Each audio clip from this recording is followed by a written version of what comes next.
नमस्कार मित्रांनो, फिल्मी ट्रेंड मराठी चॅनलवर आपलं स्वागत आहे। मित्रांनो, बिग बॉस मराठीच्या 5व्या सीझनमध्ये सहभागी झालेल्या सूरज चव्हाणने अलीकडेच त्याच्या दिवंगत आईवडिलांच्या आठवणींमुळे उद्भवलेल्या त्याच्या भावनिक गोंधळाबद्दल खुलासा केला। आईवडील दोन्ही गमावण्याबद्दलचे त्याचे मनपूर्वक प्रतिबिंब आणि त्याने जीवनाकडे पाहण्याचा त्याचा दृष्टिकोन कसा बनवला हे अनेक प्रेक्षकांना स्पर्शून गेले। सूरज चव्हाणचा शोमधील प्रवास हा शिकण्याचा आणि वाढीचा होता। जेव्हा त्याने पहिल्यांदा बिग बॉसच्या घरात प्रवेश केला तेव्हा त्याला टीका आणि संघर्षाला सामोरे जावे लागले। खेळाबद्दलची त्याची समज मर्यादित होती, ज्यामुळे सुरुवात खराब झाली।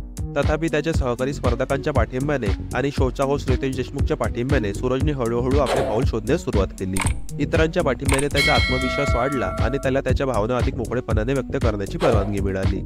एका मार्मिक संभाषणात सूरजने आपल्या पालकांबद्दल विचार करताना त्याला किती दुःख होते ते प्रकट केले। त्यांच्या अनुपस्थितीमुळे त्याच्या आयुष्यात कशी पोकळी निर्माण झाली आहे यावर तो चिंतन करत म्हणाला, जर ते इतक्या लवकर निघून जाणार होते तर त्यांनी मला जन्म का दिला? हा प्रश्न वेदना आणि त्याग करण्याच्या भावनेने भरलेला प्रियजन गमावल्यावर अनेकांना वाटणारा संघर्ष समाविष्ट करतो। सूरजचा जन्म एका साध्या घरात झाला, जिथे त्याने लहानपणापासूनच जीवनातील संकटांचा अनुभव घेतला। त्याचे पालक, ज्यांनी एकेकाळी कुटुंबाला एकत्र ठेवले होते, ते आता मार्गदर्शन आणि समर्थन देण्यासाठी जवळ नाहीत। सूरजने शेअर केले आहे की त्याने लहान वयातच त्याचे वडील गमावले।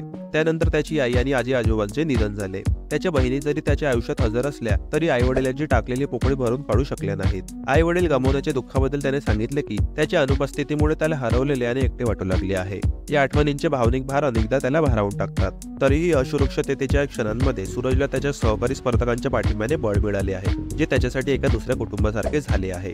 सूरजने लग्नाविषयीचेही आपले विचार मांडले आणि एका अनाथ मुलीशी लग्न करण्याचा आपला इरादा उघड केला। त्याला विश्वास आहे की त्याने असे केल्याने तो एक कुटुंब तयार करू शकतो, जिथे दोन्ही भागीदारांना प्रियजन गमावण्याचे दुःख समजते। बिग बॉस मराठीवर सूरजचा प्रवास सुरू असताना त्याची कथा मानवी आत्म्याच्या लवचिकतेची आठवण करून देणारी आहे। मित्रांनो, मनोरंजन विश्वातील ताज्या बातम्या आणि गॉसिप जाणून घेण्यासाठी आमच्या चॅनलला सबस्क्राईब करून बेल आयकॉनला नक्की प्रेस करा। भेटूया आपल्या पुढील व्हिडिओमध्ये। धन्यवाद।